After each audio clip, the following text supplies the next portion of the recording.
All right, let's roll out to Fresno, California, and talk to Lynn. What's up, Lynn? Hello? What's yes, up? I'm here. Hey, Lynn. Hi, how are you? Good. What's up? Okay, this is a pretty big one. So my question is, were my expectations too much, and was I too insensitive? And I'll give you a backstory. Go for it. On what happened. So I recently got married in September, and I had asked my best friend to be my maid of honor, which she said that she would do. So mind you, she lives in Oregon, and we've been best friends for 7 years. We've lived together. I'm a believer, and she's not. And so she moved to Oregon with her boyfriend, and they have a 6-month-old. And it's been really hard for her moving up there.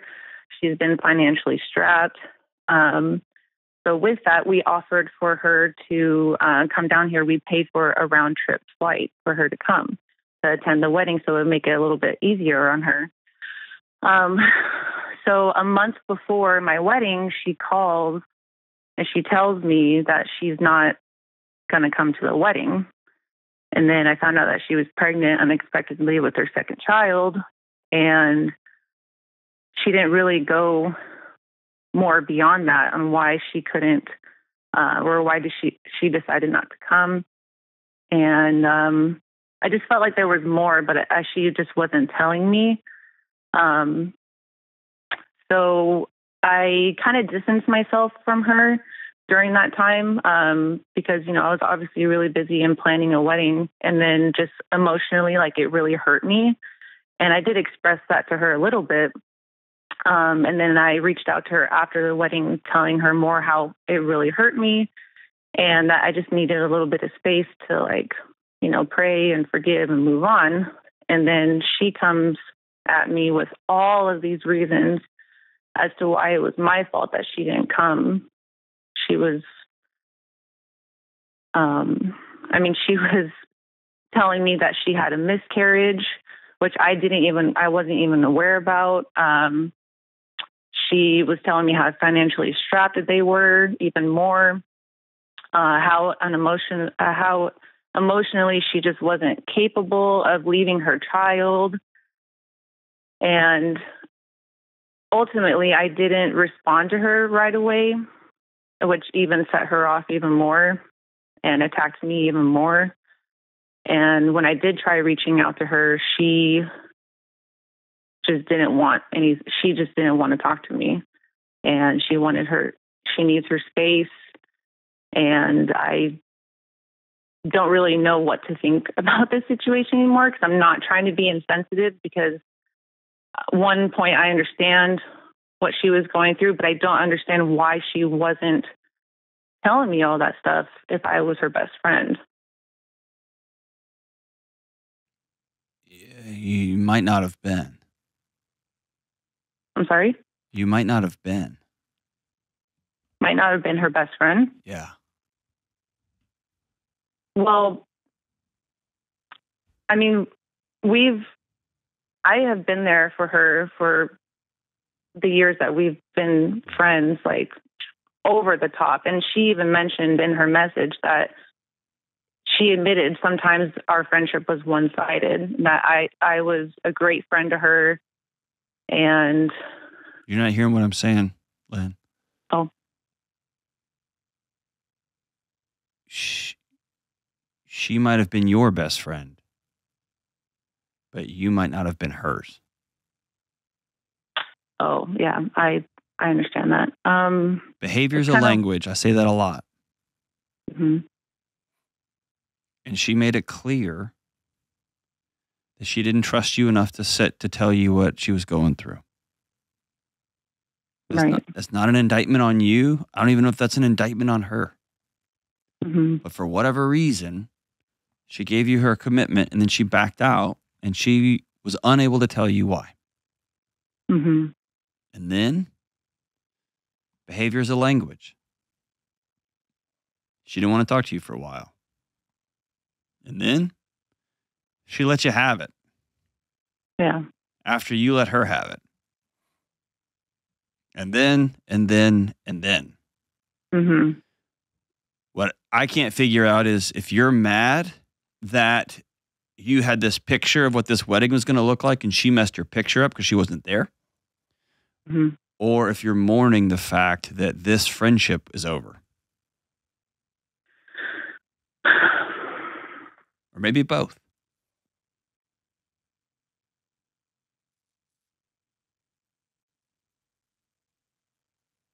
Yeah. I mean, obviously it's not the same with her not being there. And yeah, I did imagine it in one way.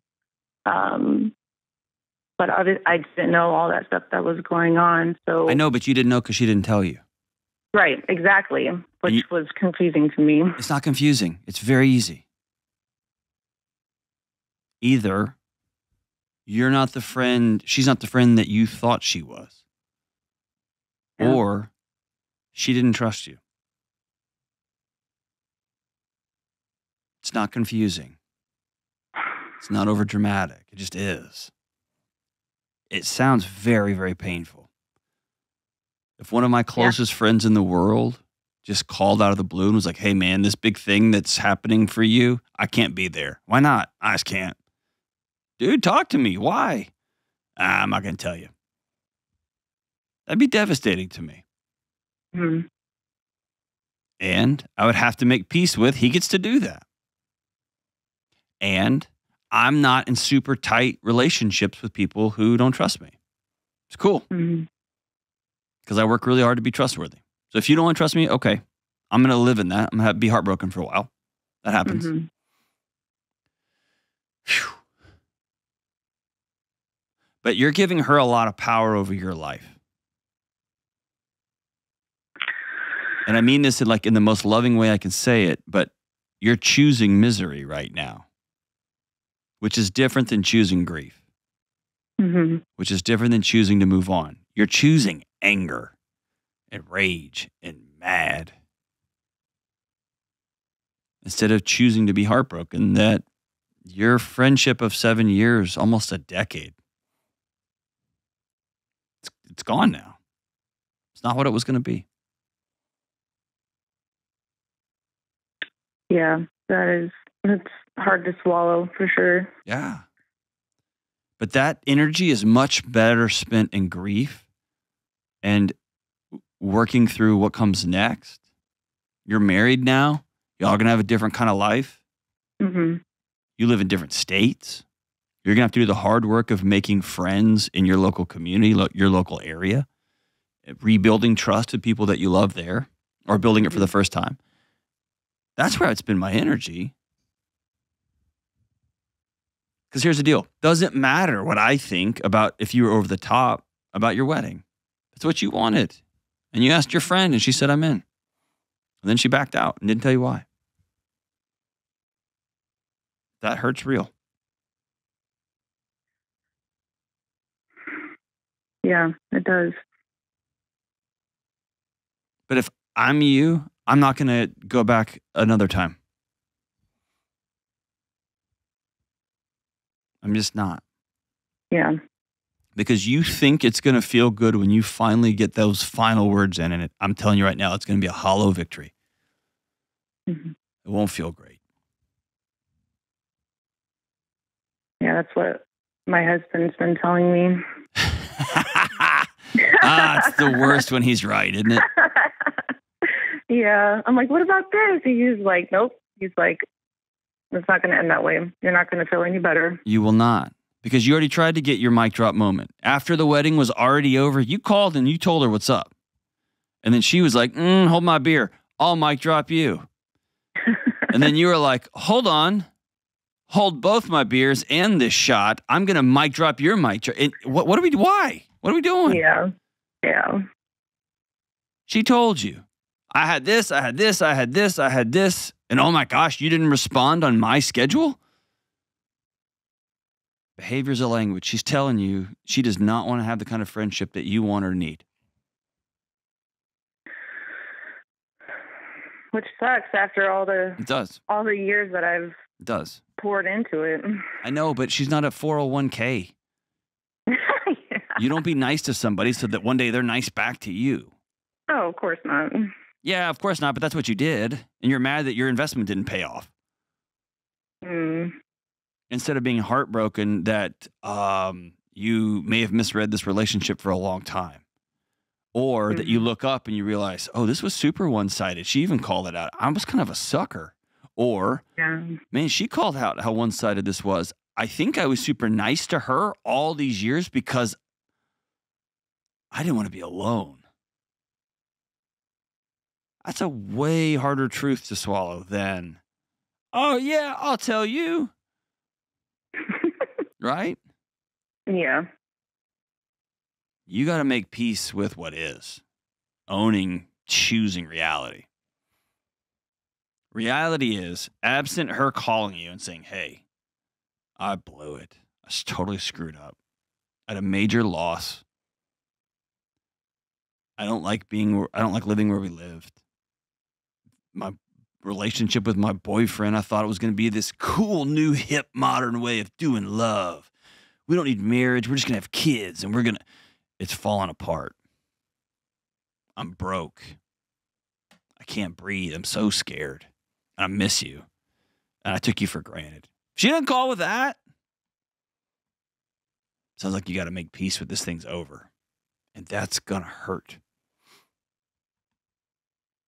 But choosing rage and choosing misery is not affecting her day one bit. It's just poisoning you.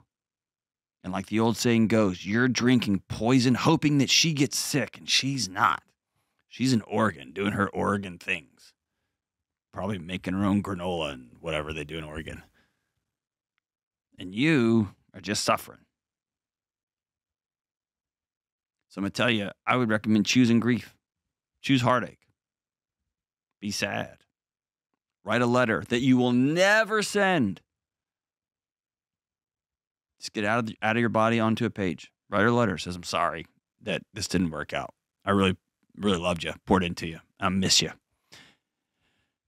And I had this picture of us going side by side, ride or die. Your relationship, we are a couple friends, and it's not going to happen.